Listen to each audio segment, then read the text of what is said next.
দর্শক, এই মুহূর্তে আমরা রয়েছি বনানীতে এবং বনানীর কামাল আতাতুর্ক এভিনিউতে একটি রেস্টুরেন্টে কিন্তু ভোক্তা অধিদপ্তরের যে কর্মকর্তা আব্দুল জব্বার মণ্ডল তিনি কিন্তু এসেছেন এবং তিনি ভেতরে কিন্তু প্রবেশ করেছিলেন এবং ভেতরের সর্বশেষ পরিস্থিতি অর্থাৎ রান্না করার যে পরিস্থিতি সেটি কিন্তু তিনি দেখার চেষ্টা করছেন। এই মুহূর্তে কিন্তু তাকে ঘিরে রেখেছেন সাধারণ মানুষ এবং তারা কিন্তু তাদের অভিযোগগুলো কিন্তু বলছিলেন এবং সেটি নিয়ে কিন্তু এটা অংশ এইটাও ঢেকে রাখবেন, এগুলো রাখবেন, বিক্রি করবেন, সব ঠিক আছে। তখন হাইজেন মেনটেন করে খোলা অবস্থায় না, খোলা রাখতে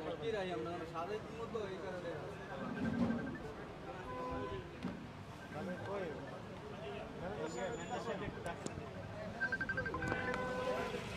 বলে দেন।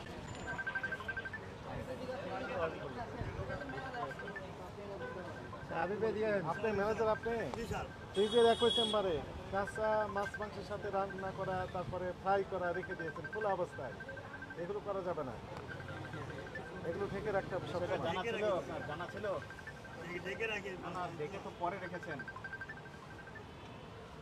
ছিল না, আমরা তো মোবাইল ঢেকে রাখবেন।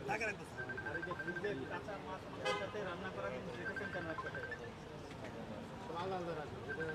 মূল্য তালিকা কোথায়? এই মোবাইল দেখা কোন এলাকায়? এটা কি মূল্য তালিকা?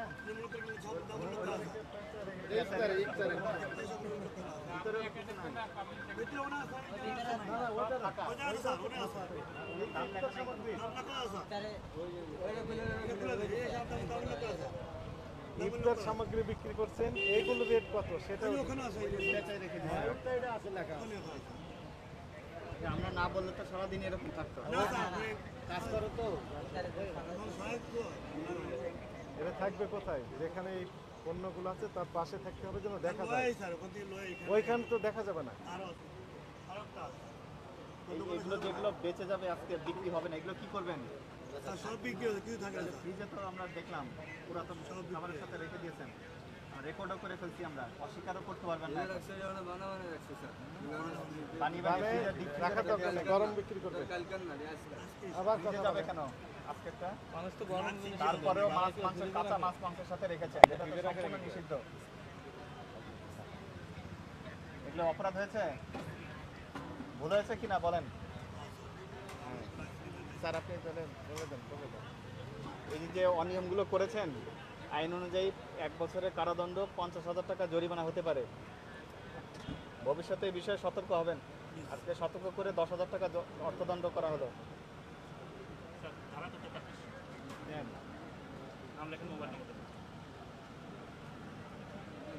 আর এগুলো সব দেখে রাখবেন, এগুলো তো আমাদের দেখে এখন থাকলো মাত্র।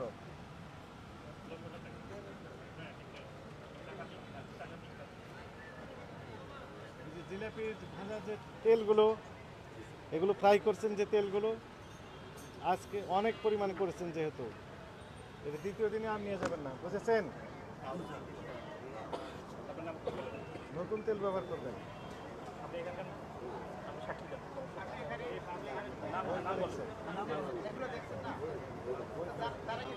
এই দাসবন, বই বই কোথায়?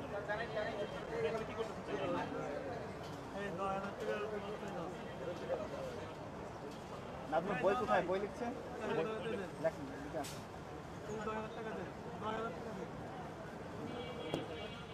দর্শক, এই মুহূর্তে আমরা রয়েছি বনানীতে এবং বনানীর কামাল আতাতুর্ক এভিনিউর পাশে একটি রেস্টুরেন্ট, যেটা আসলে ডে অ্যান্ড নাইট নামের এই রেস্টুরেন্টে কিন্তু 10,000 টাকা জরিমানা করা হয়েছে এবং যে বিষয়টি কিন্তু বলছিলেন যে ম্যাজিস্ট্রেট এসেছেন ভোক্তা অধিদপ্তরে, তারা কিন্তু যেমনটি বলছিলেন ঢেকে রাখা কথা কিন্তু বলছিলেন এবং অস্বাস্থ্যকর পরিবেশে তারা এই যে খাবারগুলো অর্থাৎ ইফতারিগুলো তারা তৈরি করছিলেন এবং সেগুলো রাখছিলেন।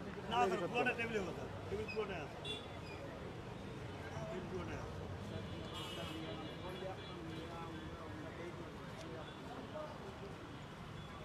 টেবিল মাপে আছে, যখন জিলাপির উপরে উঠে আছে তখন ছোট হয়ে যাচ্ছে।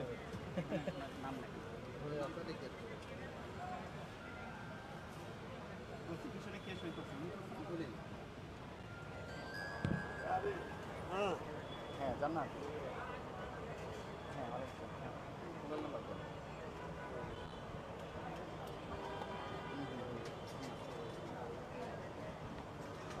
ও না, ওটা তো করা নাই, এভাবেই তো দিয়ে আসা হচ্ছে এত বছর থেকে। আমরা তো জানি না, আমাকে বিডি স্যার জানে না এখন, আপনি তো বলে নাই। আমি তো করেছি, আমি তো করলাম বাই নেমে। চলেন আমরা ওই দিকে একবারের জন্য বাজারেই যাই।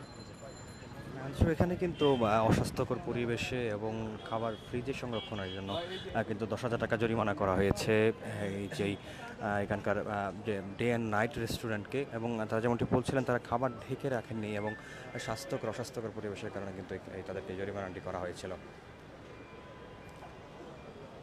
দর্শক এই মুহূর্তে যেই ভোক্তা অধিদপ্তরের যে কর্মকর্তা রয়েছেন আব্দুল জব্বার মণ্ডল, তিনি কিন্তু বনানীর কাঁচা বাজারে প্রবেশ করছেন এবং সেখানের যে সর্বশেষ যে বিষয়গুলো, বিশেষ করে বর্তমান বাজারে অস্থিতিশীলতার যেই দাবি, সেটি কিন্তু তারা পর্যবেক্ষণ করবেন। দর্শক এই ছিল বনানী থেকে ভোক্তার অভিযানের সর্বশেষ পরিস্থিতি।